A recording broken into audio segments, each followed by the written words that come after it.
Peace and welcome to the culture here on the Black Star Network. I'm your host, Farajii. Thank you so much for tuning in and being a part of the conversation. Folks, we got a lot to talk about. First and foremost, let's talk about the latest efforts in Georgia as prosecutor Fani Willis is preparing to make her big case to the grand jury next week. We'll talk to you about what is happening there. Also, should we expect to celebrate Chicano Heritage Month? I know that some of us might think, well, isn't there a month for those who come from Mexico? No, not really. We're going to talk about this latest with our sister Noemi Perez and why it's important for us to maybe consider having another month to celebrate the brown and the brothers and sisters of our brown community. We'll have that conversation. And then the big culture convo, folks. My conversation about the residents. We've heard from the mayor, we heard from the police chief, we even heard from the co-captain. But today we're going to have a conversation talking to some Black residents of the city of Montgomery as we talk about what happened on that riverboat. And we're asking the question, how is Black Montgomery doing? This is our big culture convo, folks. You do not want to miss this as we bring residents and activists on the show so you can hear exactly what's happening on the ground. Stay with us. All of that is happening on today's edition of The Culture right here on the Black Star Network. Let's go.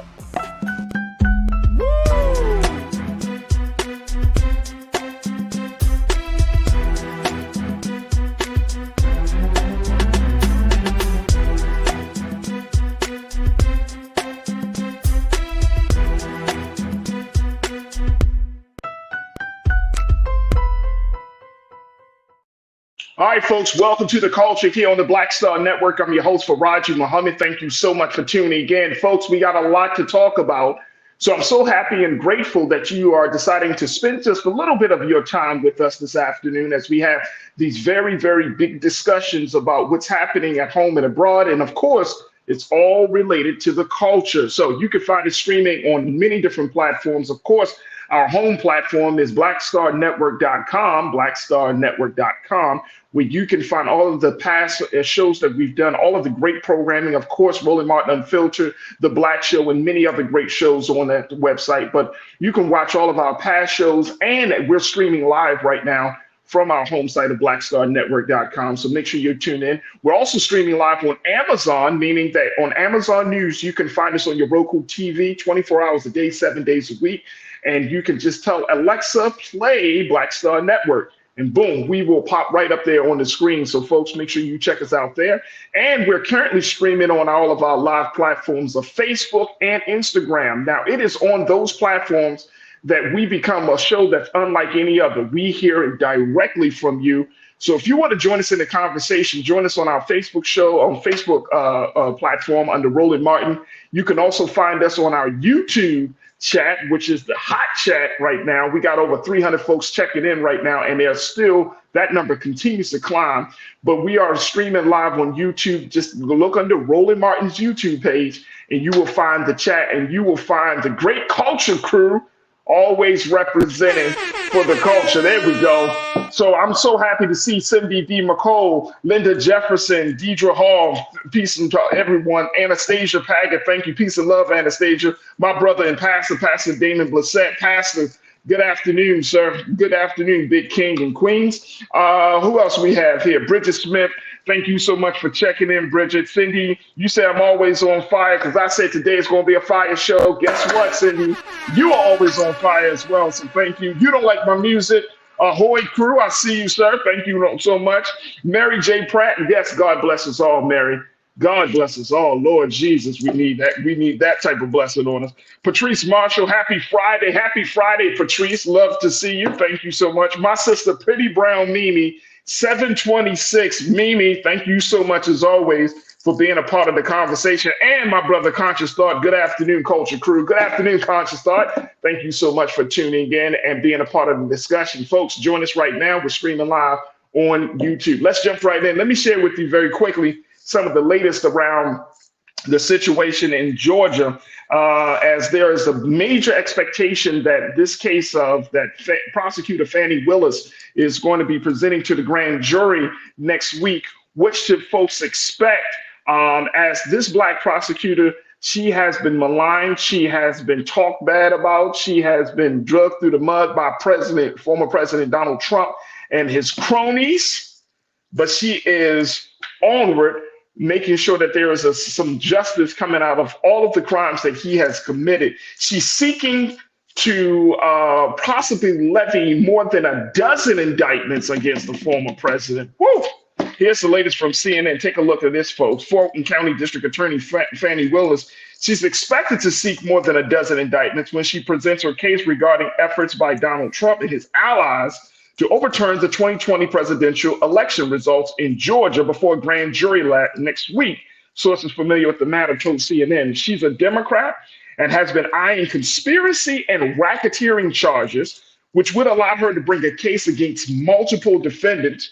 Her wide-ranging criminal probe focuses on efforts to pressure election officials to plot to put forward fake electors and a voting systems breach in rural Coffee County, Georgia. Now, Trump acolytes who took part in each of those schemes believe they will face charges in Georgia next week, too. People familiar with their thinking said, and Trump also believes he will be charged in the case, according to CNN. So he's already preparing for some indictments to happen, folks, by District Attorney Fani Willis. There she is right there.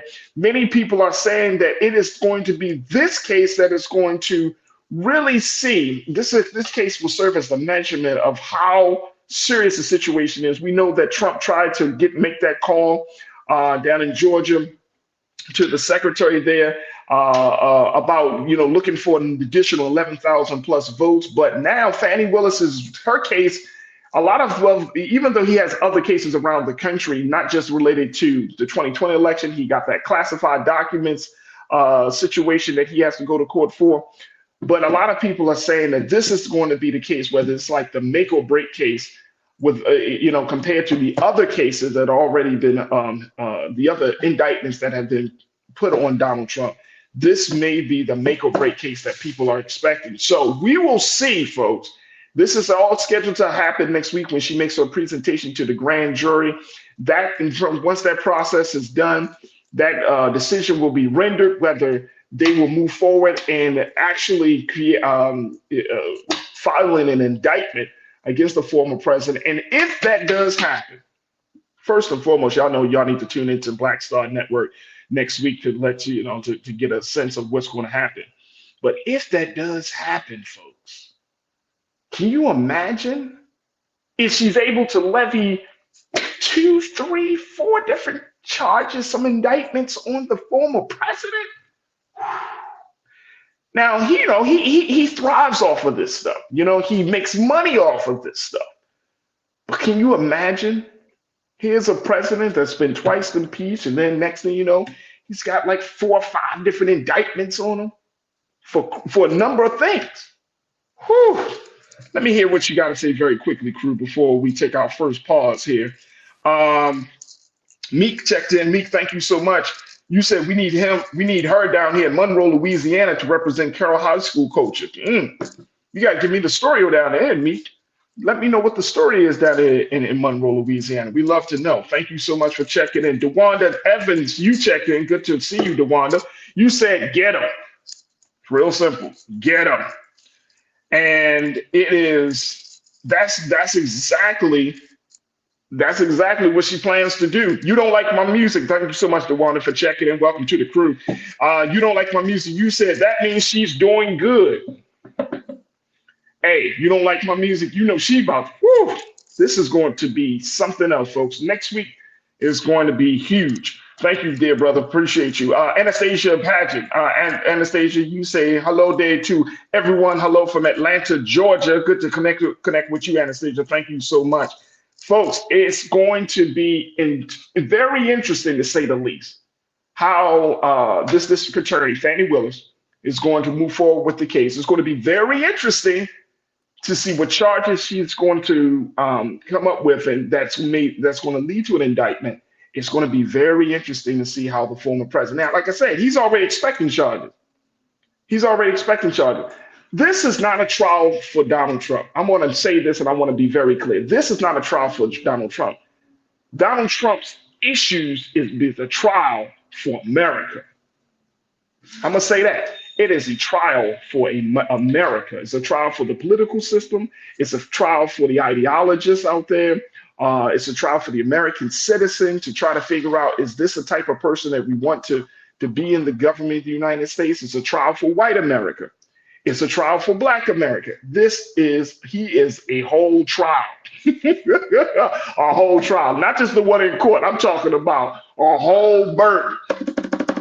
A whole burden. So we will see how District Attorney Fannie Willis moves forward. All right, folks, look, we got to take a quick pause. When we come forward, let's talk about the idea of having a celebration of Mexican Americans through creating a Chicano Heritage Month. Should there be a Chicano Heritage Month? I'm going to share with you what one senator, one California legislator had to say about that. Plus, we're going to have my sister Noemi Perez, to join us for the conversation. So, folks, stay with us.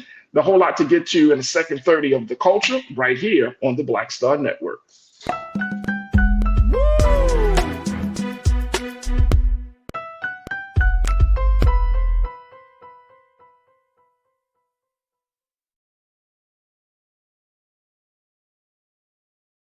When you talk about blackness and what happens in Black culture, we're about covering these things that matter to us, speaking to our issues and concerns. This is a genuine people-powered movement. There's a lot of stuff that we're not getting. You get it, and you spread the word. We wish to plead our own cause. Too long have others spoken for us. We cannot tell our own story if we can't pay for it. This is about covering us. Invest in Black-owned media. Your dollars matter. We don't have to keep asking them to cover our stuff. So please support us in what we do, folks. We want to hit 2,000 people, $50 this month, raise $100,000. We're behind 100,000, so we want to hit that. Y'all money makes this possible. Checks and money orders go to P.O. Box 57196, Washington, D.C. 20037-0196. The Cash App is $RM Unfiltered. PayPal is R Martin Unfiltered. Venmo is RM Unfiltered. Zelle is Roland at RolandSMartin.com.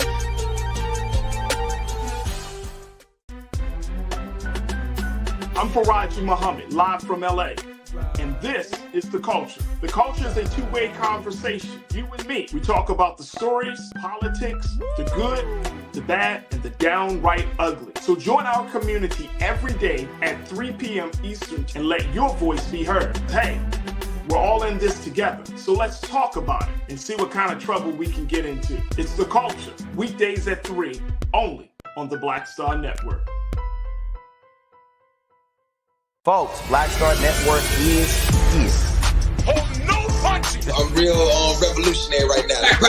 Support this man, Black Media. He makes sure that our stories are told.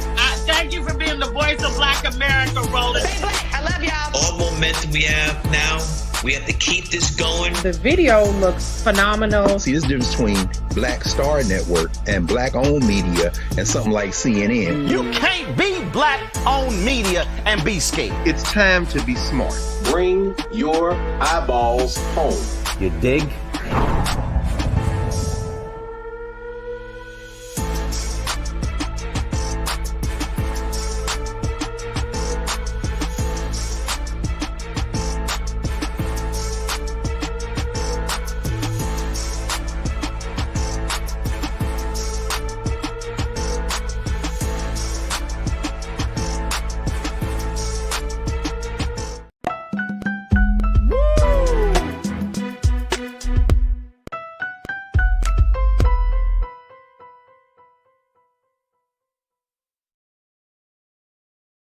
All right, folks, welcome back to The Culture here on the Black Star Network. I'm your host, Farajii Muhammad. All right, I wanted to have a conversation about something that is a growing discussion that's happening right now, especially in light of where we are in the culture, where we are in this country around the talk of history and heritage and celebration and denunciation. We certainly talk about those things, especially when it comes to Black history.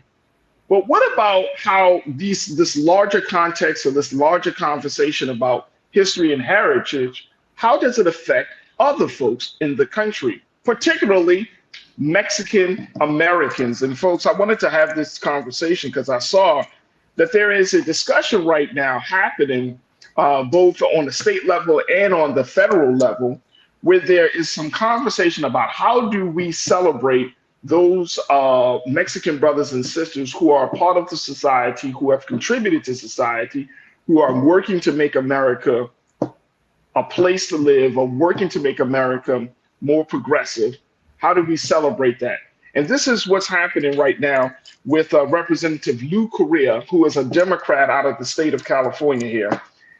He is trying to usher in the celebration of Mexican Americans by leading the charge to create a Chicano Heritage Month. And I'm asking the question, should there be one for our Mexican brothers and sisters? Take a look at this, folks, from NBC, where this Democrat is saying that says that he sees nothing wrong with celebrating all the different Latino heritages in the United States, but says there is a need to spotlight the historical and cultural significance of Mexican Americans, who account for 61% of Latinos. Now, although Hispanic Heritage Month is celebrated annually in September, the proposed resolution seeks to place Mexican Americans at the forefront, recognizing them a month before. Hispanic Heritage Month celebrates Hispanics in the United States. Absolutely important, Correa said in an interview. But he added, is the Cuban struggle the same as the Mexican American struggle? Probably not. We have similarities, but it's not the same. Mexican American history, as Correa noted, is tied to the history of the Southwest, the farm worker movement, legal rulings such as the fight for desegregation, and activism such as against the Vietnam War and for civil rights. Here to talk to us a little bit about this idea and this larger effort, we have my sister, who serves as a political strategist. She's also serving as a national convener for the Latino Heritage Sites Action Network. My Sister Noemi Perez. Sister Noemi, thank you so much for joining us here again on The Culture. How are you, sis? I'm well. How are you, Brother Farajii? Always a I'm pleasure good. to see you. Absolutely, absolutely. And I thought no person would be better to talk about this than you. So I'm certainly grateful for your time today. Let's talk about this, Sister Noemi. When we talk about this level of heritage and history, first, break it down. When we say the term Chicano, and I know sometimes folks will use the terms and just throw it on the whole people, just blanket everybody. But what do we actually mean when we say that? So can I point out that African Americans, Mexican Americans, we're the only hyphenated communities, right? We don't refer to our Anglo-Saxon brothers and sisters as European Americans. There's a point there. Chicano is an amalgamation of indigenous, European, and African roots. Yes, let's not forget the African root part. And it's a community that has existed before California became a state in the United States. In terms of where the word comes from, the word Chicano is actually an indigenous roots. It comes from the word Mexica, which is a Nahuatl tribal word. And so it's an amalgamation of that. And Mexican Americans are an amalgamation of those components of our roots. And let me just say this, and you hit on a point, right? Where, at the end of the day, the why, oftentimes we have to remind Americans that history has not properly reflected our collective histories, right? It's a push that exists within the 1619 movement and the pushback, right? Mm-hmm. The pushback that exists in Florida and other states to try to change and revise history and how to educate people about the African-American experience, right? It's horrible. But part of that also includes the suppression of Mexican-American history. When we're talking about Chicanos, let's use that term Chicanos. We're talking about people that date back as far as the 1800s or longer. California didn't become a state until 1850. And that is because it was through the loss of the Mexican War, right, with the U.S., that almost half of the country was ceded to the United States. People forget that most of the Southwest and the West previously belonged to Mexico. And so you're talking about people who were already on those lands. It includes tribes, people who are descended from those lands, and people that were conveniently erased from the U.S. history books in those books. Why the here and now? Let's talk about that a little bit. We talked about the whole reparations movement last week, right? In terms of Mm-hmm. the importance of the work that our African American brothers and sisters are doing and developing the blueprint for other communities to follow. Well, this is part of that blueprint we're following. And so part of it is poking the bear to point out we deserve recognition, but also in the case of national monuments, heritage sites, since I'm a national convener on that topic, is pointing out that, geez, heritage sites do not properly document or celebrate our heritage proportionately as other communities do. So let me ask you this, though, Sister Noemi. Let me start here.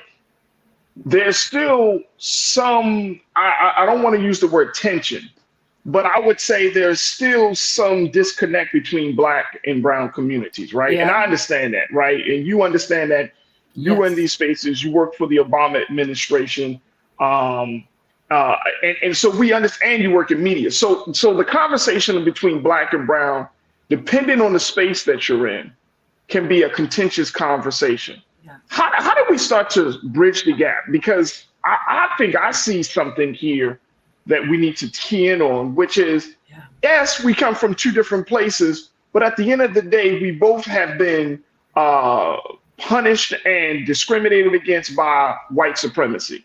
We both have, and if people understood the history of Black and Mexican revolution for liberation, the Black-Mexican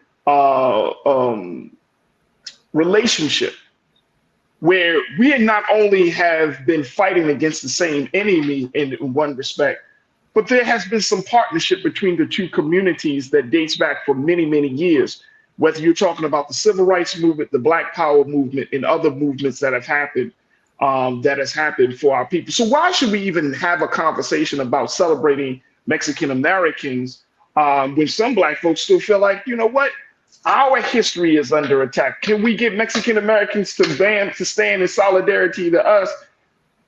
Help me to understand, or help bring some insight into that relationship. So let's acknowledge that both our histories are under attack. And I know you mentioned Trump earlier. Well, yeah, remember that during his presidency, the president of the United States referred to Mexicans and was very specific about targeting Mexicans. That is a precedent that was set, and it was set in the here and now in terms of how Mexicans and Mexican Americans are treated. But bottom line, and it's the point that you're pointing to, Brother Farajii, is that there are some connected dots in terms of history of oppression, but histories, period. There is still no formal acknowledgement that there is an underground railroad that leads to Mexico, right? And formally addresses that component as part of U.S. history. There is no formal acknowledgement, right, of the component associated with African and African American liberation and the role Mexicans and Mexican Americans played into that. But the point is this, that we both of our communities have experienced historically oppression, and our removal or our redrafting in U.S. history books. I think that what we're seeing now is a response to some of that history under the Trump administration, where there was a push against Mexican Americans. And that there is both an effort by congressional members of the Congressional Hispanic Caucus, as they're called, and members at the grassroots levels, like myself, who are pushing to make sure that our heritage is preserved within the U.S. history books, within our national monuments, and that there is a coming of attention, if you will, of reconciliation at a minimum, to acknowledge that, yes, half of the United States at one point in time was Mexican and so forth. And there are Mexican Americans that come from that. You mentioned that about 60% of Latinos nationwide are Mexican. That is true. In the state of California, we're talking about 40% of the state's population is Latino. We're talking about a Congress member that represents Southern California. The cities that he represents include Santa Ana, Anaheim. FYI, the city of Santa Ana was the first to issue a recognition of Chicano Heritage Month in 2021 Anaheim did so this year in 2023. So it's a natural progression that the Congress member is working on to get it recognized at the national level. Back to your point, though, in terms of the Black and brown issues, it's part of the work that needs to be done. You know, there's no doubt about that. We cannot deny it. It said the same thing last week in terms of the conversation about reparations. Reparations is part of the work that needs to be discussed and needs to be addressed within the Latino community, and having our communities become more supportive of that issue. I think when people understand that there is joint progression and joint support that has value to our individual communities, that people become more engaged with one another's issues. We're separated on these topics. Yeah, and I got to take a quick break, Sister Noemi, but you're absolutely right. We're more than separated. We are at a place where it's going to be detrimental if we don't find some resolution. If we don't find some resolution to the situation. Folks, we're going to take a quick pause. When we come forward, more conversation about the idea. Should there be a Chicano Heritage Month? I would love to get your take on this, crew. I'm going to share some of your comments with Sister Noemi, and then we're going to continue the conversation on the other side. Folks, stay with us. It's The Culture here on the Black Star Network.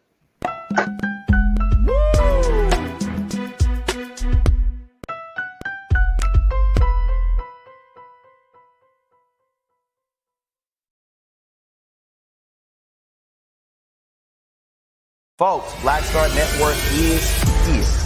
Hold no punches. I'm real revolutionary right now. Support this man, Black Media. He makes sure that our stories are told. Thank you for being the voice of Black America, Roland. I love y'all. All momentum we have now, we have to keep this going. The video looks phenomenal. See, this difference between Black Star Network and Black-owned media and something like CNN. You can't be Black-owned media and be scared. It's time to be smart. Bring your eyeballs home. You dig?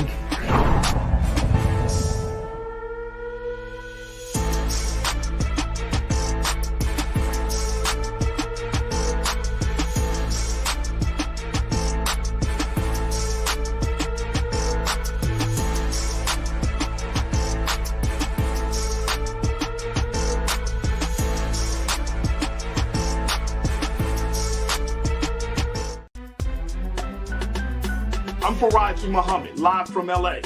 And this is The Culture. The Culture is a two-way conversation. You and me. We talk about the stories, politics, the good, the bad, and the downright ugly. So join our community every day at 3 p.m. Eastern and let your voice be heard. Hey, we're all in this together. So let's talk about it and see what kind of trouble we can get into. It's The Culture, weekdays at 3, only on the Black Star Network.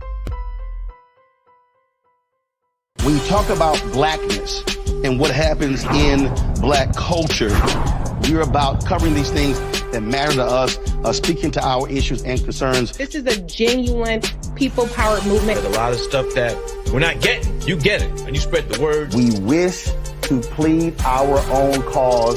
Too long have others spoken for us. We cannot tell our own story if we can't pay for it. This is about covering us. Invest in Black-owned media. Your dollars matter. We don't have to keep asking them to cover our stuff. So please support us in what we do, folks. We want to hit 2,000 people, $50 this month, raise $100,000. We're behind 100,000, so we want to hit that. Y'all money makes this possible. Check some money orders. Go to P.O. Box 57196, Washington, D.C. 20037-0196. The Cash App is $RM Unfiltered. PayPal is R Martin Unfiltered. Venmo is RM Unfiltered. Zelle is Roland at RolandSMartin.com.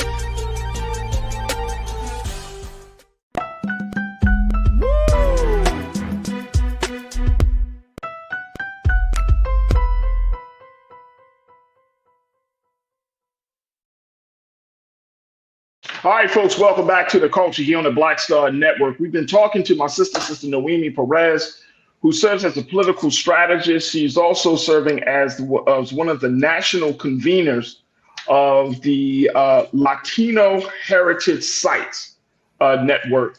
And this is a group of professionals, Latino Americans, Latino Heritage Sites Action Network, but these are a group of Latino professionals who have gone throughout the communities to do the great work of preserving Latino history in many different spaces and in a lot of different ways. And so we are so happy and grateful for having our sister Noemi Perez joining us to have the conversation about the idea of creating a Chicano Heritage Month. This is the month that would celebrate Mexican Americans. This is something that Representative Lou Correa, a Democrat out of the state of California, is ushering and pushing for, because he's saying we have a Hispanic Heritage Month in September, but the struggle of that group of the community versus the struggle of Mexican Americans, two different struggles. It's necessary to celebrate both, but one should certainly be recognized as its own particular month, especially given that 61% of Latinos originate from Mexico. So let me bring my sister Noemi back into this, because Noemi, there's a lot of Culture Crew members are checking in, sharing their thoughts on this. Let me start off with something that my sister Pretty Brown Mimi said. Pretty Brown Mimi 726. She said, I hear us saying black and brown, but I really hear Latinos saying black and brown, but they say brown all the time. Let's keep it 100. So I know that for me as a media professional, I often say black and brown, right?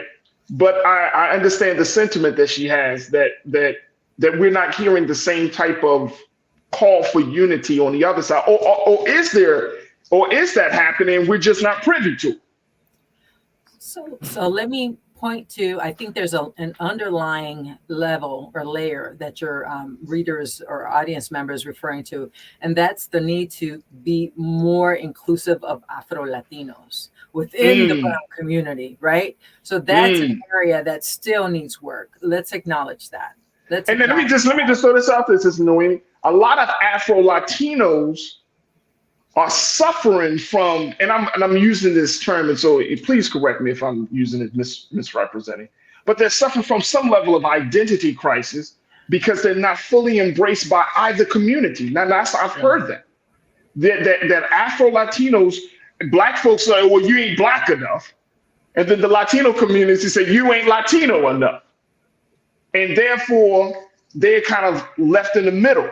And then when they make a statement saying, oh, I'm Afro-Latino, depending on who you talk to in either one of those communities, you get a little acceptance here and a little bit of acceptance there, but you're not fully accepted. And I think that is the direct result of white supremacy and that poisonous view of the world, because that has brought more division in something that should be bringing us together. So I just wanted to point that out very quickly. I don't mean to take up your time, but yes, ma'am, certainly share that. Absolutely. So that component of you want to call it colorism within the Latino community, just outright racism, it exists. So let's acknowledge that.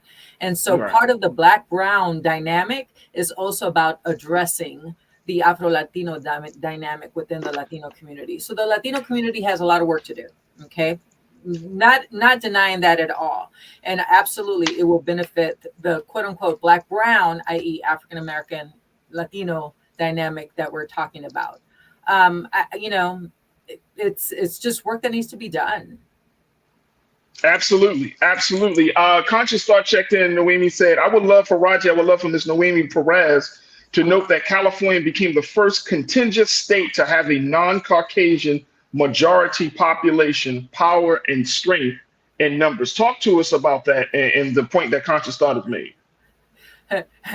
Yes and yes. So California is the first state in the United States that has a majority population of minorities, which happens to be Latinos. It is also, by the way, the direction in which the United States is going, right? It's in the future, we're going to have a population nationwide where the largest minority group is Latino, and where the dynamics in Congress, in terms of just how our populations and demographics need to work with each other has to evolve. And I think this is part of that evolution, right? Where we're poking the bear, our Congress members are poking the bear to say, look, it's time you start acknowledging not only this population for what it is, but its history within the United States. Again, I think that all of these dots connect, the reparations movement, this resolution, and some of the efforts in Florida and Texas that is pushing back on diversity efforts. And let's just say this, a resolution is simply that, a resolution. It is announcing that a month is going to be recognized as Health Month, as Chicano Month. You can have several resolutions for 1 month. So resolving that you're going to call it Chicano Month doesn't take anything else away from other things that are being celebrated. Absolutely, absolutely. Janelle Fields, my sister, checked in. She said, until we embrace a coalition mindset, we will continue to bump our heads against the wall. We lack unity as a people, and that must be resolved. But we need to recognize the power of solidarity to win. Is that absolutely? Would you say the Latino? Would you say that the Latino community, do brothers and sisters in the Latino community say, "Oh, okay, we are disunified, and therefore we need to win"? What is the view of that? Like, is there talk of, "Hey, we need to stand in solidarity with Black folks. We need to stand in solidarity with those who have been oppressed," or is that conversation pretty much non-existent within the Latino community? I think that over the past 20 years, a lot of the work that had already been accomplished in bridge building and in coalition building with African Americans went by the wayside, unfortunately. I think that during the Black Lives Matter movement, some of it may have become more divided. It's just something that just continues to be work done. Now, in the Chicano movement, when you're talking about the Chicano movement, that which we're talking about California, which derives from the 50s and the 60s, the Chicano movement has a historic coalition building work and movement with African Americans in Southern California. However, again, we can't deny that there are still tiffs that have existed over the course of time, and that we need basically bridge builders like yourself, Brother Farajii, to bring us together, right? And to mediate on where these issues become. We can't just walk away and assume that it's done, it's fixed. Year by year, day by day, the work needs to continue. No, that's absolutely correct. And that's absolutely correct. And I appreciate that. And I'm wondering if there's this call for Chicano Heritage Month, will it open the door for Caribbean American Month? You know what I'm saying? No, and like start to look at other ethnicities and other groups of people who have, again, contributed to America, has made America the great place that it is, and then at the same time will be recognized for their contributions and what they bring to the table. I'm thinking that may be the domino effect, but what's your thoughts on that? It should, and that absolutely should be the domino effect. I'll share that in Los Angeles, the LA County Board of Supervisors actually voted to have June be Caribbean Heritage Month. Right? Wow! And so, wow! So come on, we gotta. I mean, Keena, I need something on that, brother, because a lot of people may not know. Come on, man, we need to do a horn sound or something. There we go. There we go.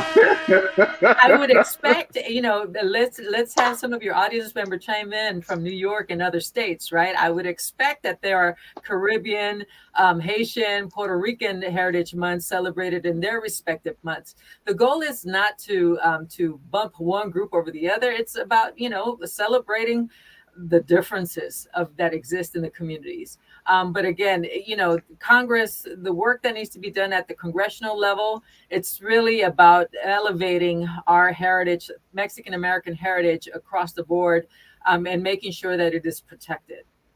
It is. And you know what? I love how you said this is Noemi, because at the end of the day, if we aren't like protecting history, and I try to tell folks all the time that people think that all right, we don't got to worry about this history. But if you disregard one group of people's history, then you open the door for your own history to be disregarded. Yeah. And we're talking about America here, right? We're talking about a land that has historically and traditionally have not really opened the door to anything else outside of whiteness.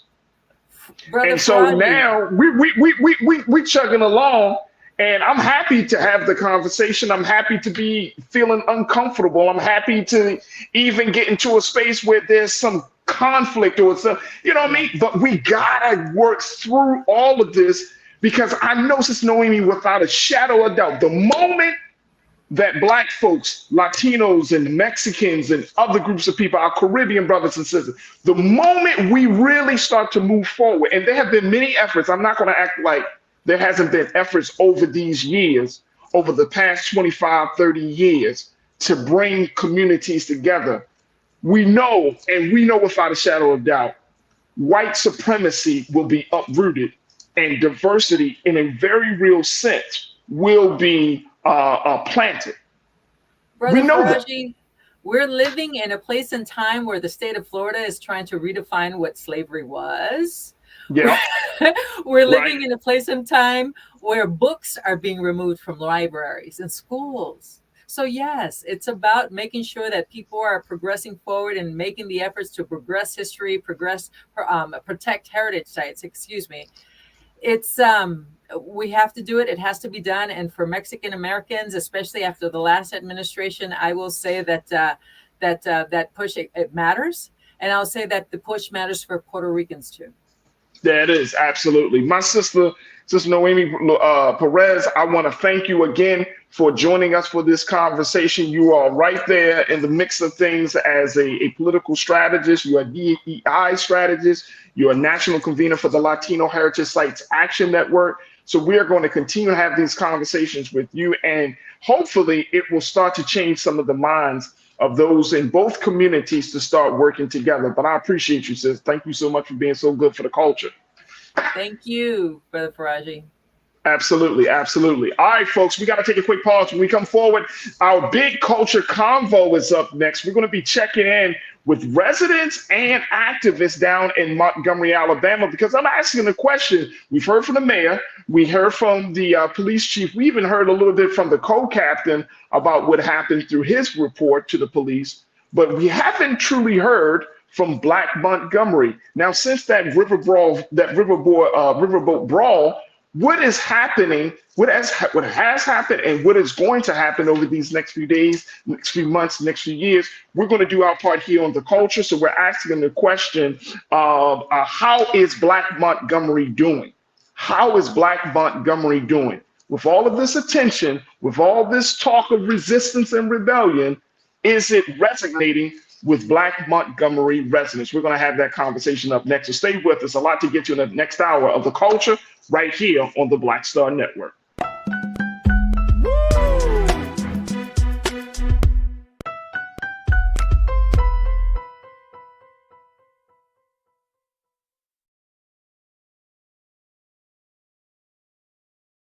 When you talk about blackness and what happens in Black culture, we're about covering these things that matter to us, speaking to our issues and concerns. This is a genuine people-powered movement. There's a lot of stuff that we're not getting. You get it, and you spread the word. We wish to plead our own cause. Too long have others spoken for us. We cannot tell our own story if we can't pay for it. This is about covering us. Invest in Black-owned media. Your dollars matter.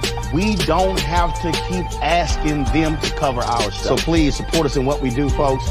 We want to hit 2,000 people, $50 this month, raise $100,000. We're behind 100,000, so we want to hit that. Y'all money makes this possible.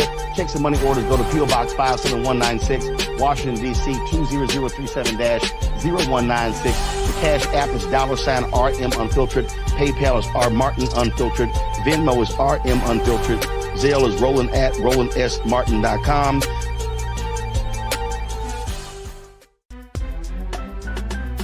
I'm Farajii Muhammad, live from LA. And this is The Culture. The Culture is a two-way conversation. You and me. We talk about the stories, politics, the good, the bad, and the downright ugly. So join our community every day at 3 p.m. Eastern and let your voice be heard. Hey, we're all in this together. So let's talk about it and see what kind of trouble we can get into. It's The Culture, weekdays at 3, only on the Black Star Network. Folks, Black Star Network is here. Oh, no punches. I'm real revolutionary right now. Support this man, Black Media. He makes sure that our stories are told. Thank you for being the voice of Black America, Roland. Stay black. I love y'all. All momentum we have now, we have to keep this going. The video looks phenomenal. See, this difference between Black Star Network and black-owned media and something like CNN. You can't be black-owned media and be scared. It's time to be smart. Bring your eyeballs home. You dig?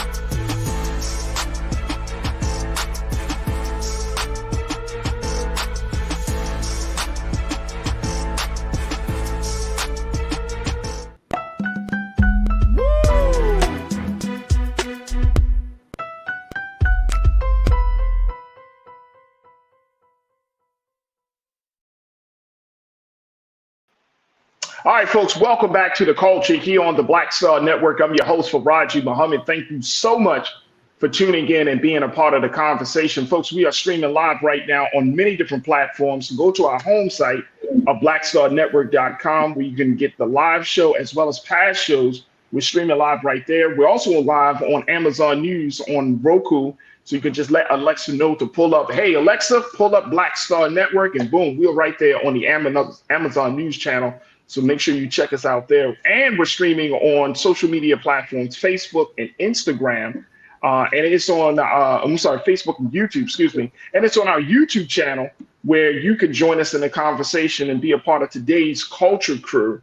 Folks that are checking in from all around the country and some parts of the globe are checking in today as we have this conversation and for this big cultural conversation from one we just had before with our sister Noemi Perez about Chicano Heritage Month, and this conversation about how is Black Montgomery doing in light of that riverboat brawl that we saw last weekend. Folks, we want you to join us, and I'm very, very excited because let me just say this very quickly, then we're going to bring in our guest. This situation that we saw down in Montgomery has opened the door for us to have some very, very different or nuanced conversations about race relations, especially when it comes to the Deep South. And so, you know, we're doing our part here on the Culture and the Black Star Network to put out the call. And I will have to say, folks, this is nothing but God, that the response that we have gotten from people all over the country, particularly our brothers and sisters down in Montgomery, has been overwhelming to say the least. And I'm so happy and grateful to even have this platform for us to have this very, very real conversation. A lot of these conversations that we're having about Montgomery have been focused on the political side with Mayor Stephen Reed down there, the legal side, the policing side with the police chief down there. But very few, and I've been looking, folks, and y'all correct me if I'm wrong, very few places have actually talked to the residents of Montgomery. Not just talking about what happened last weekend, but what has been happening for months and years in the city of Montgomery. And even though we don't talk about it as often, that is still one of the seats of civil rights, of the civil rights movement. And guess what? They are still fighting to this day, folks. Still fighting to this day. So we wanted to have this conversation because we wanted to make sure that in the midst of all of this talk and all of this chatter, we hear directly from our people and they can tell us how we should respond. It's one thing for us to be on the outside of the situation, but it's another thing for us to humble ourselves, to listen, to learn, and most importantly, to move out on a unified effort because we are in alignment with them, they are in alignment with us, and that's where the movement really kicks off. All right, so I wanted to just share that with you, but let's talk to my sister and my brother. We have some activists joining us right now, fantastic activists. This sister reached out to me and said, Farajii, let me share with you the real about what's happening down in here in Montgomery. She has been in Montgomery for 15 years. And she has a powerful story, and I'm so grateful that she's being a part of this conversation. She has served in our armed forces, She's a supporter of the idea of Black Lives Matter, and she calls herself the street prophet, the people's activist. I got my sister Tamasha Brown joining us right now. And then also, along with Sister Tamasha, we have another veteran, a Black Lives Matter supporter. He terms himself as a pan-activist. My brother Travis Jackson, he's joining us as well. So I want to welcome them both. Brother Travis, Sister Tamasha, thank you so much for joining us here on The Culture on the Black Star Network. How y'all both feeling? Hey, baby, I'm good. I think I had about 5 cups of coffee. I'm ready. I got my children in the room. I said, y'all play with your activities. Because, okay, we're going to get in these digital streets. You know, I'm excited. I am excited. I couldn't tell you. I appreciate that. Absolutely. Brother Travis, you hear me, brother? You get us live and well. We got Brother Travis. We got to make sure we're going to get his sound up right there. There we go. Brother Travis, we're going to get his sound well. Let me start with you first, Sister Tamasha. Oh, there we go. There we got my brother. How you feeling, dear brother? Can you hear us? All right, we're going to work on one day at a time. Yeah, I can hear. Okay. Okay, good. Just we got a little bit of a delay right now, but I'm doing okay. Yeah, I'm doing okay. Okay, good. As I like to say, same shit, different toilets. Same. I love it. Let me start with you, Sister Tamasha. When you saw the situation last weekend, right? Yeah. What was that all about? When you saw that, and then that situation, those videos went viral. You've been in the city. You've moved to the city. You're actually from the West Coast, from San Diego. Yes. You made the move to Montgomery. But I want to start with one element of your story before we get to your take on that. All right. You told me that your level of Black consciousness didn't occur in San Diego. It started in Montgomery. Talk to me about that transition for you. Yeah, so when I was 18, I went into the Air Force from San Diego, went to Texas, and I was stationed in Abilene, Texas, out there, Taylor County, at Dallas Air Force Base. And so, you know, living in Texas, I was there 10 years. So I kind of noticed a pattern in my life where every 10 years I kind of would go somewhere new. So 10 years I was there from 18 to 28. And during that time, even though I experienced certain resistances to things and you had quote unquote racism. And even though Texas is considered the South, it wasn't nothing like what I experienced when I came here. I moved here at the latter end of September of 2009. This was right after the recession. And me being military and with everything happening, I was running into the overqualified sector. Every job was like, you're too qualified. So, I was on the other end of the fat they were cutting. So Alabama had positions for police officer, for Department of Corrections, jobs they refer to you as a veteran that you qualify for, state jobs, so on. And I was like, well, hey, why not? So my roommate at the time came here, got orders at Maxwell, and I came along. I was like, hey, I called my mom, who was living at the time, and she was like, California ain't got nothing. They letting off janitors, so go where you're going to have a head. So moving here, I thought this would just be maybe a year or two. I'll come here, whatever. Well, the day before we pulled out of there, I was in Books A Million. And this is when you actually read books because everything's online now. And so a Black woman happened to overhear me and the roommate discussing Montgomery. And she could hear how moved I was to come. And I was like, girl, I've seen this in the movies and I'm just so excited. Now, my roommate was from Florida. So they were like, okay, well, I already know the South will move. And I'm like, nah, you don't understand. This is where Martin Luther King and them marched. And I was just going on everything that they taught us in our, critical race theory, education. I didn't know about the African of us. I just knew about, Negroes that were American, the general one paragraph of Martin Luther King, the 2 sentences on Malcolm X. But I could tell you anything about the Hispanic and the Indian. I could tell you anything about the Asian. I could quote their dynamics, break down formulas, but my own people had not a clue. So she looked at me and she was like, Montgomery is not what you think it is. And I was like, ma'am, and she told me I just came from there and it's not what you think. And at the time I was like, okay, I'm gonna put that in my pocket, whatever. We got here. It was I could say that my time here on a spiritual end has served a purpose. I seen where I needed to be here, but there was so much that I did not realize until the moment I stepped in this area. It was like I felt something in my blood was pulling on me and telling me that I needed to find out about myself. It had rained so heavy that the rain looked like tears falling. And I was just looking like, who the hell? I was like, why are the heavens crying?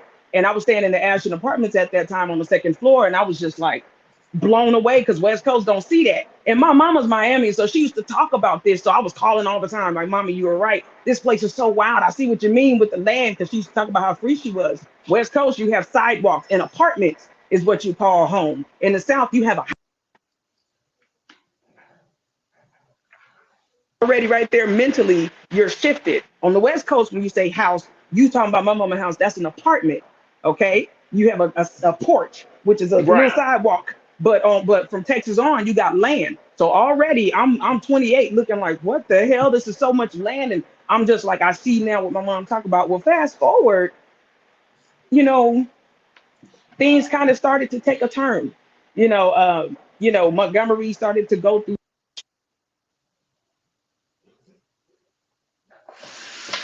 We got my sister. We're going to try to get her back on in a few moments. Look, we're going to take a quick pause. When we come forward, folks, I want you to join us in the conversation as we're asking for our big culture convo today. How is Black Montgomery doing?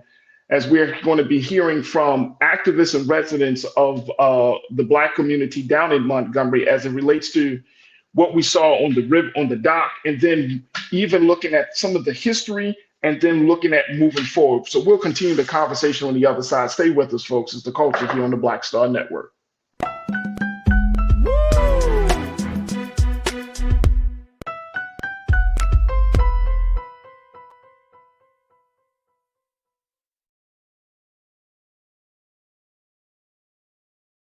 When you talk about blackness and what happens in Black culture, we're about covering these things that matter to us, speaking to our issues and concerns. This is a genuine people-powered movement. There's a lot of stuff that we're not getting. You get it, and you spread the word. We wish to plead our own cause.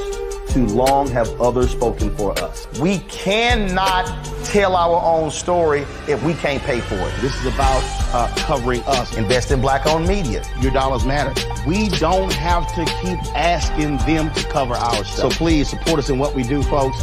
We want to hit 2,000 people, $50 this month, raise $100,000. We're behind 100,000, so we want to hit that. Y'all money makes this possible. Check some money orders. Go to P.O. Box 57196, Washington, D.C. 20037-0196. The Cash App is $RM Unfiltered. PayPal is R Martin Unfiltered. Venmo is RM Unfiltered. Zelle is Roland at RolandSMartin.com.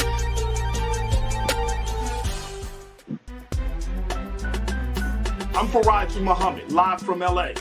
And this is The Culture. The Culture is a two-way conversation. You and me. We talk about the stories, politics, the good, the bad, and the downright ugly. So join our community every day at 3 p.m. Eastern and let your voice be heard. Hey, we're all in this together. So let's talk about it and see what kind of trouble we can get into. It's The Culture. Weekdays at 3, only on the Black Star Network. Folks, Black Star Network is here. Oh, no punches! I'm real revolutionary right now. Support this man, Black media. He makes sure that our stories are told. Thank you for being the voice of Black America, Roland. Stay black. I love y'all. All momentum we have now, we have to keep this going. The video looks phenomenal. See, this difference between Black Star Network and Black-owned media and something like CNN. You can't be Black-owned media and be scared. It's time to be smart. Bring your eyeballs home. You dig?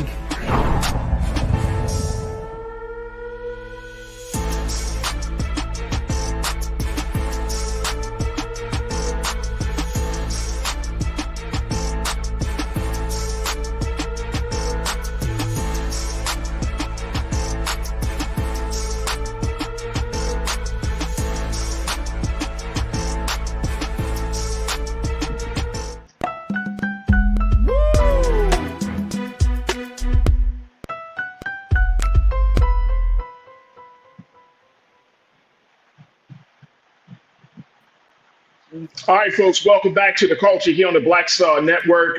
We are checking in and talking to some Black residents from Black Montgomery. We're asking the question, how is Black Montgomery doing in light of what we saw down on the docks last weekend?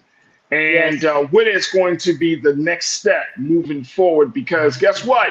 Nobody can tell us what the problem is and know what the solution may be other than the folks that are closest to it.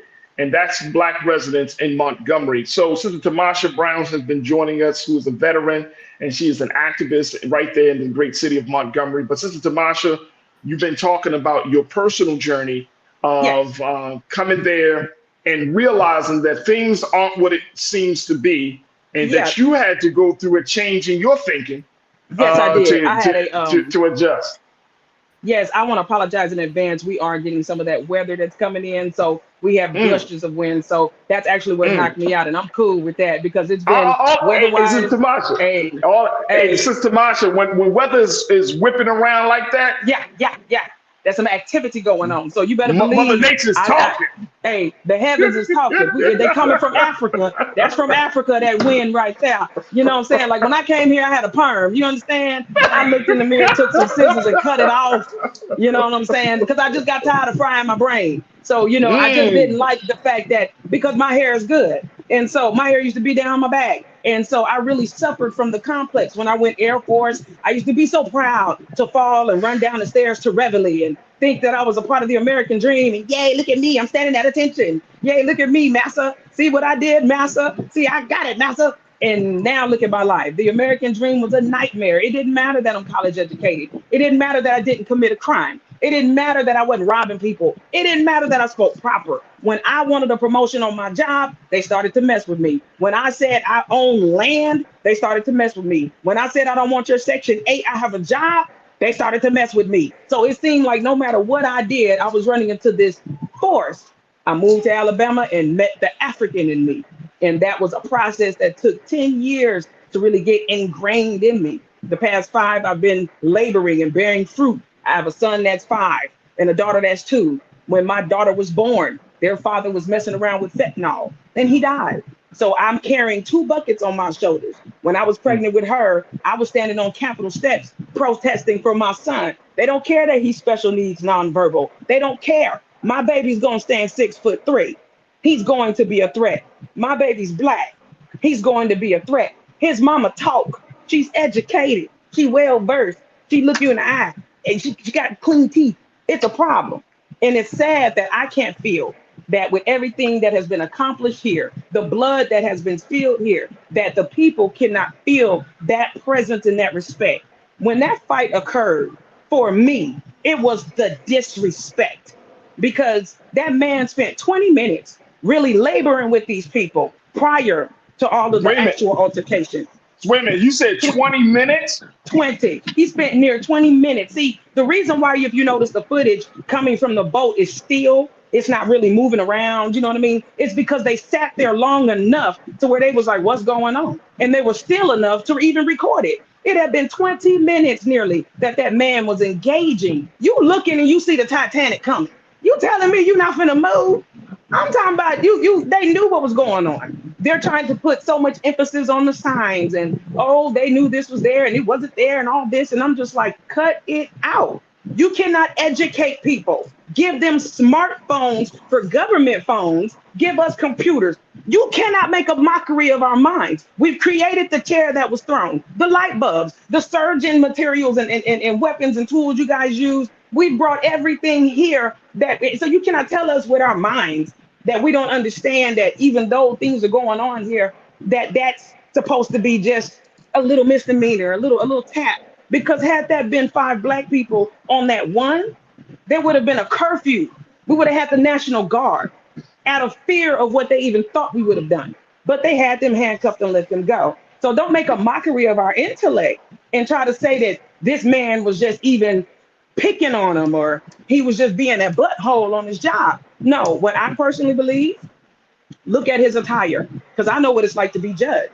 I have a piercing in my lip. I have tattoos up and down my arm. I have rib cage tattoos. I have locks, baby, in which the Supreme Court said we can't have. Okay, I'm walking around as natural as they be. I'm profiled and followed around sometime because they may think I'm a dope dealer until they run my name. Oh, now they come back. Oh, Miss Brown, you're my sister in the force. But prior to that, my life was on the line because I fit into this quo. So we're gonna forget about the fact that I'm a mother. We're gonna forget about the fact, so it's so many stats to this. So this judgment that this man endured because he was wearing a polo shirt and some pants and a hat, they didn't see him as co-captain. They didn't see him in that authority. So that already is a perspective that ain't even being touched. Then we look at the engagement and how long it took, which led up to everybody actually coming around trying to see what's going on because the boat stopped in the ocean. So now fast forward, we see what broke out. And it wasn't like all black people pounced on him. It was more white people. I'm sorry for offending if I say white. So let me say it properly. No, you got the Europeans. Not to say the Europeans was coming out of the woodwork. So we came out the woodwork. When that baby jumped in the water, we didn't realize that the ceremony had taken place. It hadn't come around the town yet. So the way he glided across, considering the roses that was laid out, I was like, baby, look, it's on. That's crocodile water. So, I mean, there's so many things that was going on. So the disrespect. So to see that fought back, I was like, yeah. I felt and identified with the disrespect. You get tired of being profiled. I know several people that worked their asses off at HMMA, the job I worked at for 4 years, that kept me in my house, that kept me out the way. Okay, you work 24 hours a day at that job, whether it be first, second, or third shift. What a shame that when they get off, building cars, building Hyundais, building vehicles that people enjoy, when they get off work, they got to go through all of these police, all of these troopers that's coming at them because of the type of car that they have, all because they have success or they have a nice house. So even though they bought it, it's still like, hey, you don't belong here, so I'm not going to pull you over. I'm going to follow you around. So it's so many things that's compounded. The crime. Go ahead, baby, because I can. No, I was just so when we saw this situation, we're kind of coming into a situation, but the atmosphere was already there. Like, has there been any other issue? Was there any other issue? Was there a particular thing that happened either that day or the day before that kind of precipitated that something like this would happen? It was just sitting in the air. When you have and just being 100. Now, first, I want to say that I do acknowledge and respect Chief Albert and Mayor Reed and any of our political and social authorities because they are given those positions. We know what the Hebrew word says, that God provided. So whether or not they do right in those positions is not my problem. That's an ordained position. So to know that we have a black mayor and that we have a black chief, that's good. But we haven't felt that impact in black community. So with that being said, what's your take on the fact that the chief and the mayor, Mayor Reed, Chief Albert, are both saying that they're still investigating whether this is a racial issue or not? What's the take that you and your comrades take from that? Everyone takes a bit of a different stance because, again, I'm not born and bred here. So there's a lot of people that are familiar with Mayor Reed's history, for example. He's a generational inheritant of that office and political environment. So for people that have been here, born and raised and bred and fed, they're used to his father. So they have a different look at him compared to those of us that are from the outside that have been living here long enough, that have a dualistic view. So I do understand what he's up against. I do see the law and the twisting and the turnings as far as how it's worded. They make one thing very complicated. So the laws are so compounded. They're not quite clear right away, but there's so much of a history that they've almost neglected to address. And the more that they go around this, it's going to keep building. And to me, this fight was that tipping point. Mayor Reed is an awesome guy. He fits into a lot of the profiles that are comfortable. But as a black citizen here, I can't tell if I can't see what he's doing. We have children that are wandering around, not because they don't want to, go home and sit down, but it's because of there's nowhere to go. When I first got here, there was activities for the kids. The clubs used to shut down and turn them into little centers so they could just come and have somewhere to go, which would in turn give the parents a break, which would create that atmosphere. But then things started getting out of control. The police are tired. Some are really tired because as people, They understand what's going on because they have family here. So we have nepotism that's really heavy. So in my opinion, you cannot mom and pop Montgomery anymore. This is not a mom and pop business. You have to comply with the times that are changing. And if not, God is going to force it. They brought in Chief Albert, who is not a native of here. He's Louisiana. And there was outcries about this. And so people such as Karen Jones, who headed the activism up in Selma, which was in response to what happened with the fight. You know, people like her that have been here, Michelle Speaks that have been here, some pastors and people that have been here that have spoken. You know, these things have been going on for months. We're at 50 crimes, 50 murders that have happened. And that's not including the ones that are not reported. And every time we hold accountability, they throw the law right back in our face. Well, the so are you saying, are you saying, Sister Tamasha, that is the Black community, the Black Montgomery, is not happy with the leadership of Mayor Reed and not happy with the policing leadership of Chief Albert? I would say that we are not happy with the way that things have been going from the perspective of we can't feel them. You know, we hear what they're saying, but we can't feel that we are being represented in fairness and that things are really moving the way that they go. They have no problem having press conferences for crimes that have been busted, which is good. Okay, it shows that you're doing something. But they also spent billions of dollars investing in new police gear and new police technology and a $20 million water park. But the community is saying we need more assistance on the home front. We need YMCAs rebuilt, repainted. We need high schools changed. We need, you know, things that are more intimate that actually apply to everyday living. We cried out to Governor Ivey. We need that funding. Instead of building prisons, please help us with on the ground. Because if your strength is your state, strengthen your people, they'll stand. But what's happening? People are moving. They're moving to Georgia. They're moving back to Florida. They're moving out because they can't grow. It's like you can come to Alabama to get yourself together, but when it's time to grow, you start running into the thorns, you know, and it's unfortunate. You know, there's a lot of pressure. You know, there's a lot of, you know, jobs that are not unionized, so they don't really get the benefit, you know, even though they work really hard. We just recently got raises for the sanitation department because they were so overworked during the pandemic. And I'm looking like, isn't this what we went through back with the bus boycotts and getting the union for the trash? I'm like, we've been through this with the sanitation marching. And, you know, some of this stuff is still repeating because they haven't addressed the laws. And so you have Mayor Reed and we're like, okay, he's Black. He's going to say something. Well, we're so used to people playing the game, we can't tell when he's real or not. And it didn't help with those recordings that was released. And then you saying those recordings where he said what?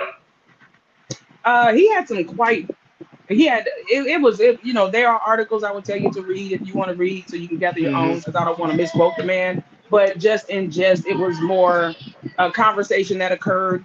Someone recorded it. Alabama is a one-party state, so you don't have to have the other person's permission to record. And that information was released. And so Mayor Reed did address the conversation that occurred and provided perspectives for his viewing of why that happened. However, the content of the information of the tapes is what bothered people, as far as him saying that, okay, he doesn't need the Black vote to get reelected. He doesn't need, you know, he's not going to really push things for Black community until he gets what he feels he needs. And some of these things that he's saying he needs, we're like, what is it that you need? So it's, you know, it's too much. The country just went over a whole pandemic. People were evicted out their homes. People have lost jobs. People have died. So there's some things you just have to stop and deal with in reality. And I'm looking like, when does your conscience, when does your spirit say, okay, God, you know what? You blessed me enough. I don't need to take from the pot anymore. Let me take care of the people that you gave me ruler over, you know, and it's causing, you know, the tension that is being experienced here.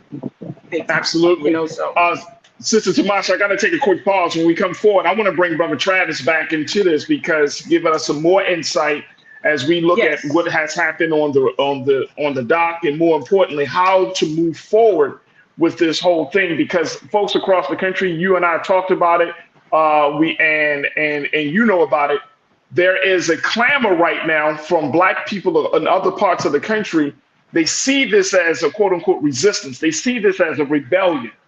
Very quick before we take our next pause, I want you to tell me in 30 seconds, does Black Montgomery see what happened on the dock as a resistance or a rebellion? We see it as a resistance. We will not support anyone, trying to take anything unfair. That was a righteous call. It doesn't matter what black person, yellow person, that was not right. It moved you. People were hollering from the boat. So it's your moral duty to be that good Samaritan in whatever shape or form. So we took that for that. That's what it was. Period. There it is. Yeah. All right, Sister Marsha, we're gonna put you on pause. We want to take a quick pause, and we come back, Brother Travis Jackson. We want to bring you into the conversation, folks. Stay with us, Culture Crew. I want you to share your thoughts on this as we're talking to Sister Tamasha Brown. We're talking to Black residents in the city of Montgomery. We're asking the question: how is Black Montgomery doing?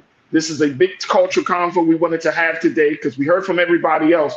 But let's hear from the people who live there, who experience life in Montgomery, and who's looking to change Montgomery for the better. Stay with us. The conversation continues on the other side on the culture right here on the Black Star Network.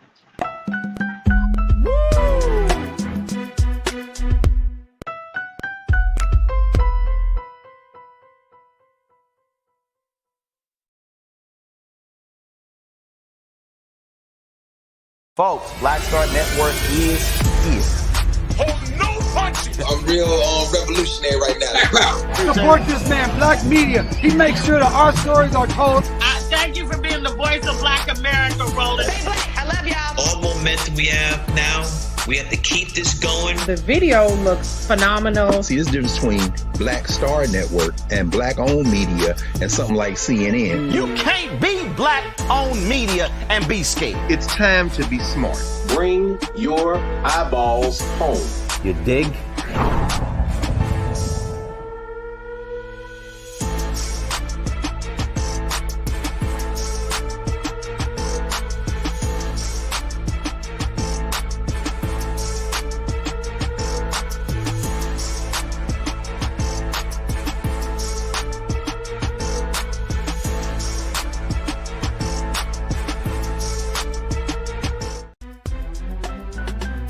I'm Farajii Muhammad, live from LA.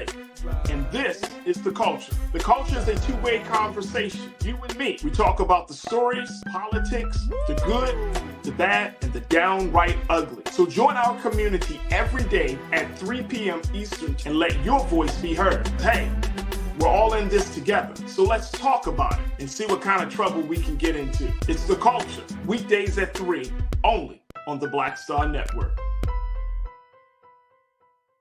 When you talk about blackness and what happens in Black culture, we're about covering these things that matter to us, speaking to our issues and concerns. This is a genuine people-powered movement. There's a lot of stuff that we're not getting. You get it, and you spread the word. We wish to plead our own cause. Too long have others spoken for us. We cannot tell our own story if we can't pay for it. This is about covering us. Invest in Black-owned media. Your dollars matter. We don't have to keep asking them to cover our stuff. So please support us in what we do, folks. We want to hit 2,000 people, $50 this month, raise $100,000. We're behind 100,000, so we want to hit that. Y'all money makes this possible. Checks and money orders go to PO Box 57196, Washington, D.C. 20037-0196. The Cash App is $RM Unfiltered. PayPal is R Martin Unfiltered. Venmo is RM Unfiltered. Zelle is Roland at RolandSMartin.com.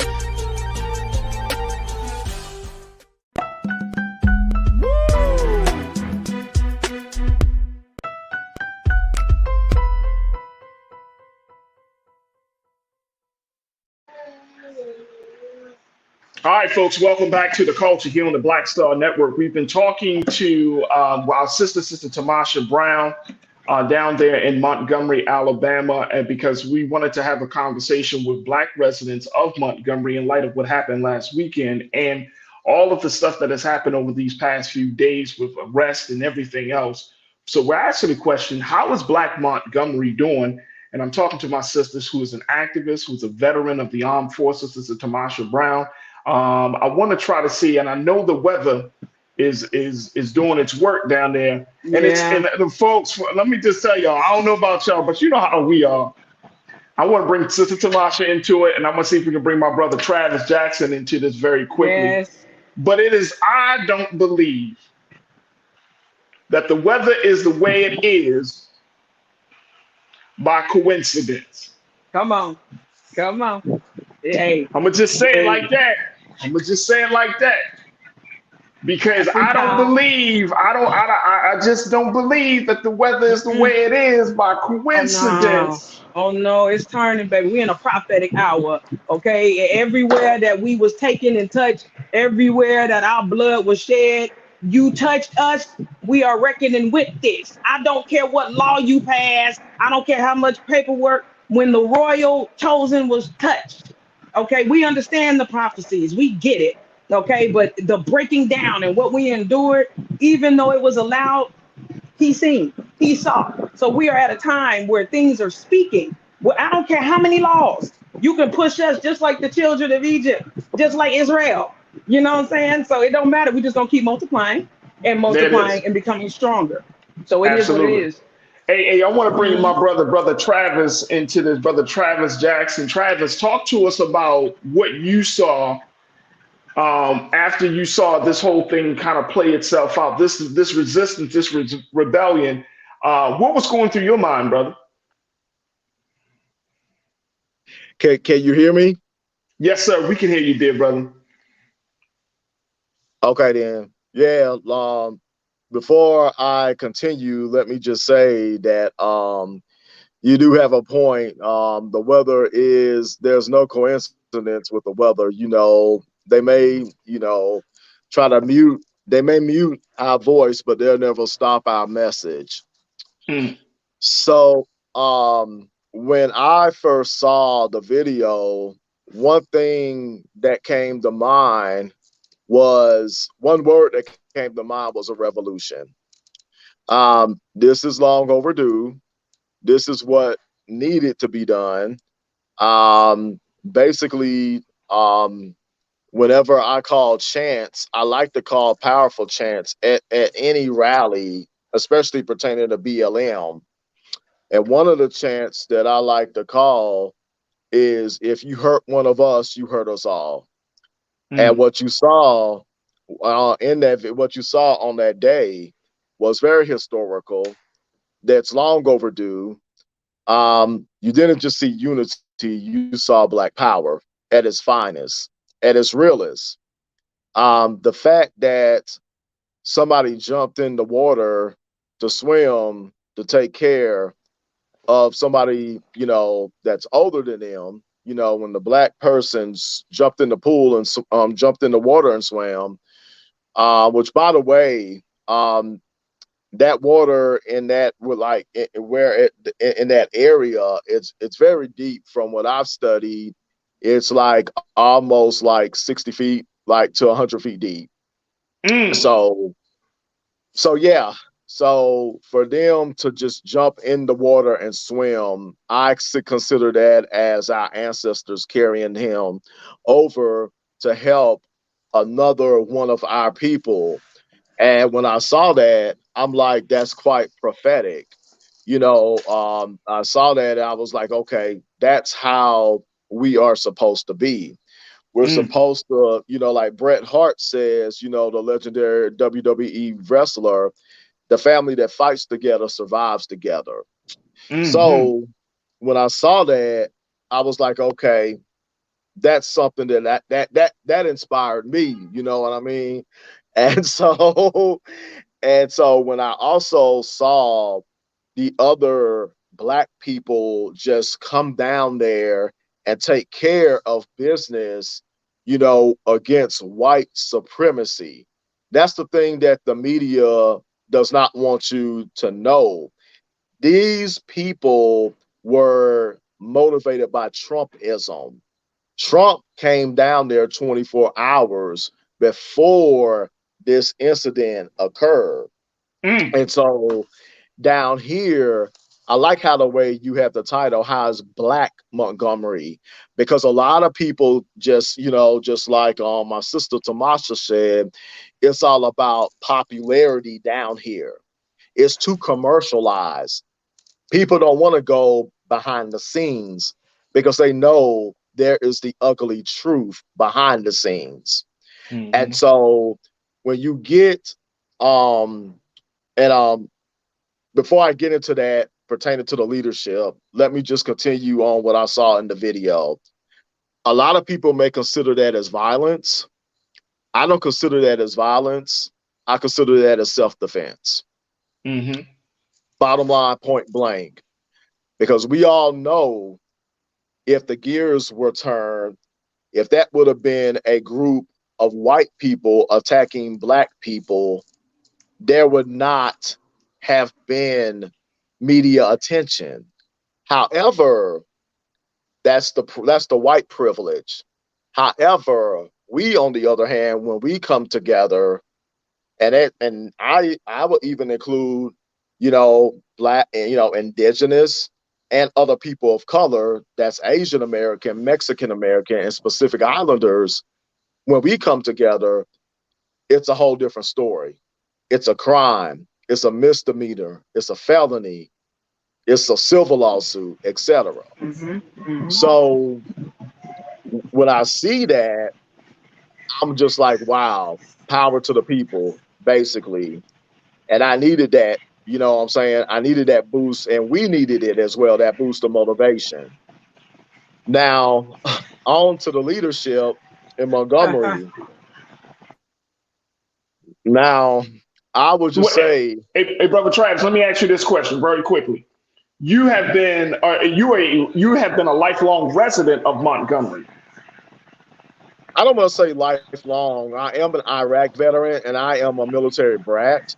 So therefore, I traveled all over this country, and I've even resided 1 year on the island called Guam. So diversity and inclusivity runs in my family, and I'm also and I also have Mexican heritage in my family as well. So yeah, those genes are pretty powerful. I hear you, brother. I hear you. And it's funny because in our previous segment, we talked about celebrating Mexican Americans because there's the talk about Chicano Heritage Month that's being populated. And a lot of our people don't understand that, like the link between Mexicans and Black people and Africans is a very, very strong link. It's a very strong link, and then you come up right behind that conversation, and you are personified just that as a Black man who has Mexican heritage. Man, you can't write this better you can't script this better. Go ahead, brother. I'm just feeling it right now. Look, put it out there, Travis. Look, put it out there. Look, if we're gonna talk let's go ahead and tell the full story. Tell the full story. Now, as the leadership in the 334, aka Montgomery, I must say that, and I will admit, I was on Stephen Reed's campaign, the first one, and I will admit that I supported him, and I still that tough love. I'm still there. You know what I mean? But I will say that the leadership here has been too commercialized because I feel like, I know, like I said, that tough love is too commercialized because a lot of people get this mindset, oh, it's one of the civil rights meccas in the world. It has the first and only lynching memorial museum in the whole entire nation. Oh, it's this. Oh, it's that. Look at all these historical sites. You even got the first church that Dr. Martin Luther King preached at. It's still standing to this day. Stuff like that. But what they don't want to see is like the discrimination that Black people consistently face, the racial profiling that Black people consistently face. You know, even Black LGBTQ plus people, you know, like myself, that constantly, you know, has to look over their shoulder to make sure that I don't have rocks chunked at me. You know what I'm saying? And so, and then also, if this is a civil rights capital, then why is the homeless or our neighbors' population so high? Why? Why? Tell me about that. Tell me about that when we got a budget. The last time I checked was like almost $1 million. Why? I mean, something in the air is polluted with that. So, you know, but people don't want to go behind the scenes. They want to just, you know, put a patch on on a wound. And as we know, in order for the wound to heal, you're gonna have to have some toughness. You're gonna have to get some first aid. And right now, we need first aid in our city. We definitely need it because honestly, I mean, just everything that I just said is so accurate, you know, and definitely our school systems, it's just like they don't teach the kids anymore. You know, I remember when I was knee high, our homework used to be go get a newspaper, cut out an article, and that was kind of like the way that the educator influenced us, the importance of reading and how fundamental it is. Hey, brother Travis, I want to stop you right there because I gotta take a quick pause.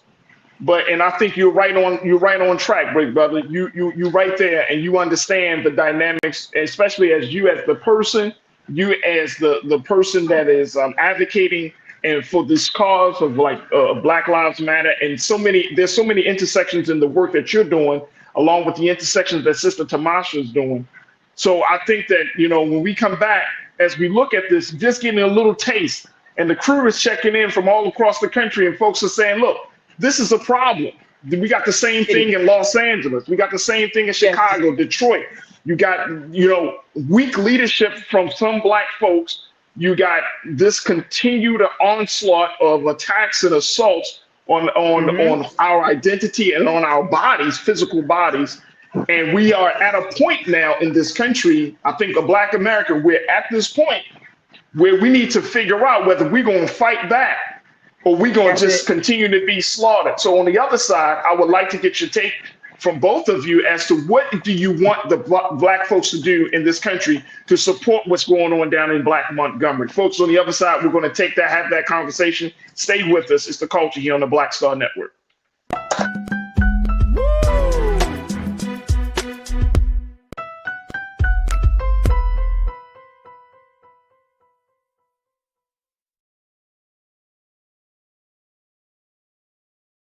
I'm Deborah Owens, America's Wealth Coach, and my new show, Get Wealthy, focuses on the things that your financial advisor and bank isn't telling you, but you absolutely need to know. So watch Get Wealthy on the Black Star Network.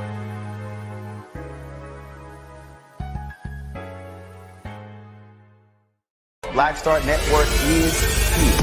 Oh, no punch! I'm real revolutionary right now. Thank you for being the voice of Black America. All momentum we have now, we have to keep this going. The video looks phenomenal. See, there's a difference between Black Star Network and Black-owned media and something like CNN. You can't be Black-owned media and be scared. It's time to be smart. Bring your eyeballs home. You dig?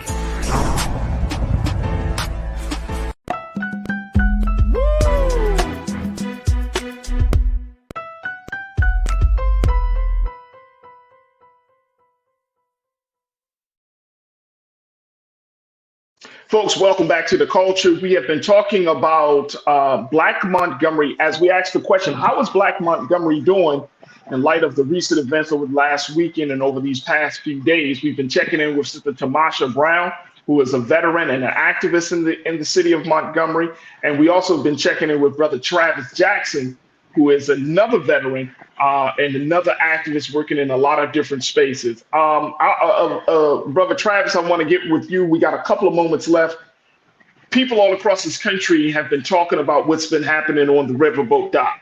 People have been saying, of course, it's a resistance, rebellion. There has been some conversation about next steps, but I think some people are kind of comfortable with just seeing Black folks finally standing up against white folks in a big manner. But what does Black Montgomery want, Brother Travis? And this is Tamasha, I want to get your take on this. But what does Black Montgomery want from the rest of Black America at this time? Well, we want the rest of Black America, we want them to realize that there's more to the South than just soul food, college, football, and civil rights. There's more to us than meets the eye. We want we want the rest of Black America to understand that we have been in pain for years and years and years. I would prefer that Black America would realize that had it not been for the Deep South, I'm talking about right here, the Deep South, there will be no civil or human rights acts or bills or any inspirations pertaining to civil or human rights across the nation. I want them to understand the South, the Deep South, like right here, the Deep South, it's more to us than meets the eye. Looks are very deceiving. Please don't come down here thinking that you're going to blow smoke up our, you know what, and think that we are not going to pick up on whether if you are an ally or not. And we down here, we believe that allyship is all about actions. Do not talk about it if you're not willing to walk about it. So that's all I got to say. I hear you. I hear you loud and clear. Sister Tamasha, what is it that you want us to do? How can we be supportive of the work and the efforts that you, Brother Travis, Karen Jones, and many others are doing right now to make sure that this moment continues to be the momentum that we need for a larger movement that's going to bring some freedom, justice, and equality for Black Montgomery and for the rest of Black America? Okay, I will say this in a certain order for the sake of time and accuracy. First, I would like everyone to take this to their own worlds, their own homes. Do research in your state where you live about the slavery that happened with us and how it pertains to you. That's very important to know how to stand. In order to stand for somebody else, you got to be strong yourself. So it's important to understand the land you live in and understand where you fit in that. So I would encourage conversation to start to happen. Second, stay informed. Some of the media is getting watered down, washed down information by the time it leaves from here. So stay tuned to this show for the next week, because there's going to be a lot of information coming out. There's still things we have not discussed that led up to the protest that happened in Selma today. There's Facebook posts, pictures we have of the family themselves going back and forth with us when they let them go instead of taking them into jail initially. So there's so much to this that led to this. So make sure you stay informed and support platforms like this here with Brother Farajii so that we can make sure we have a voice. We didn't know if anybody really hears. Shout out to Larry Reed as well, and for also giving us an opportunity. And third, I would say for support, just stay tuned with your cash apps and stuff, because everybody's saying they're helping everybody. Everybody say they got a GoFund, but we don't want to cause a manipulation to occur and these seeds to be wasted. So just hold tight and actually make sure that the places you are sending money to is actually accurate, real people that actually can help. So we'll have more of that information coming. But I would say for now, stay informed and have that conversation, because that's happening here with Montgomery being the skeleton of the nation. This is where the 13 colony prophecy was put into effect. So we have to consider how this place is speaking of what's to come. This was just a tipping point, like a bubble in a pot.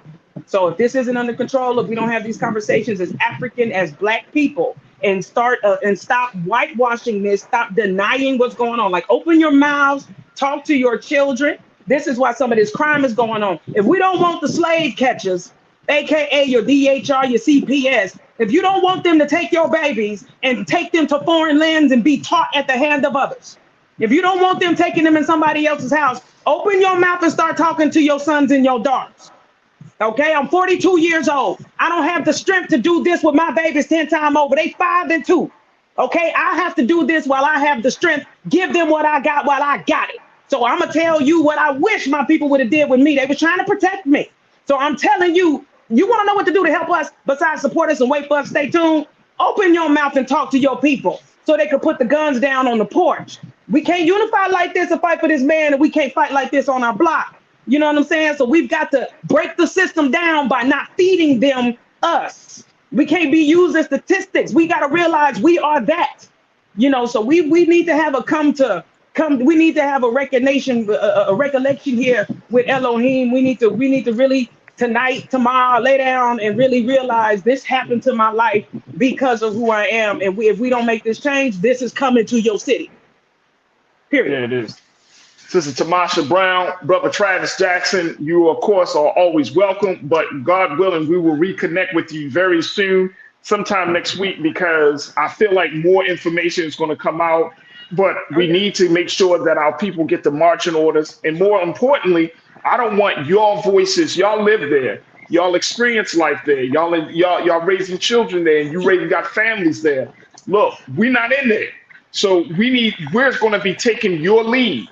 Y'all the closest to the problem, and y'all are more than qualified to determine what the solution will be. So this space is your space as we open up the doors to have these conversations, and most importantly, to empower our people to think critically about themselves and what we're all embroiled in this system. But I appreciate you both. Sister Tamasha, Brother Travis, thank you so much for the great work you're doing. We got to bring you back on to talk about Selma. We got to talk about Selma. Yeah. We got to talk about Selma. We got to talk about Selma. Yeah, this went down. This went down. We got to talk about Selma. We got to talk. I don't have enough time today, but trust and believe, God willing, we're going to talk about Selma. It's going to talk baby. about Pray Selma. for us. It's hot. I got my shotgun right here. I'm talking about it's hot. It's thick. Absolutely. They playing that, try that in a small town around here, baby. Hey, okay. I hate you. We standing in full solidarity with you, Sister Tamasha and Brother Travis. Listen. We standing in full solidarity. I appreciate y'all. I love y'all. Thank y'all so much for being so good for the culture. Bless y'all. Man, oh man. All right, folks, I got to jump off, but I thank each and every one of you. Crew. We got something going here, folks. We got something going. Look, if you enjoy the conversation, most importantly, you enjoy what we're working on to try to continue to bring you right there to the action, bring you close to the lives of the people who are impacted the most in any situation. Make sure you do your due diligence. Go to blackstarnetwork.com.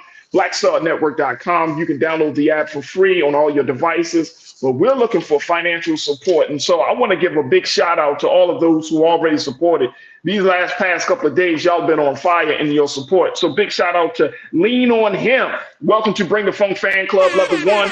Lean On Him. Thank you so much for your support for Black Star Network and the culture here. We truly, truly thank you. But folks, download the app, support us, follow us on all social media platforms. You can follow me, yours truly, Farajii Muhammad, the real Farajii on IG and on all social media platforms at Farajii. So we're going to continue to do our part to give you the voices to have the conversations that you need to hear. Also, make sure y'all check out, I'm contributing for Afro LA News. So y'all can definitely check out Afro LA News, as I got my first feature story there talking about celebrating the 10 years anniversary of Black Lives Matters this year. We celebrated here just a couple of weekends ago here in Los Angeles. But I put out a piece about why we should accept and we should all be celebrating Black Lives Matter 10 years later. So that story can be found on AfroLAnews.org, AfroLAnews.org. We're going to continue to push it, folks. We're going to continue to push it. All right, folks, that's going to do it for me. Stay tuned. Up next, 6 p.m. Eastern Standard Time, Roland Martin Unfiltered, Friday night. You know how it go. But as always, never be afraid to challenge what's wrong. Stand for what's right while being yourself in the process. God willing, we will reconnect on Monday for another exciting and powerful edition of The Culture right here, only here, exclusively here on the Black Star Network. Have a great weekend. Talk to you soon. Love y'all. Peace.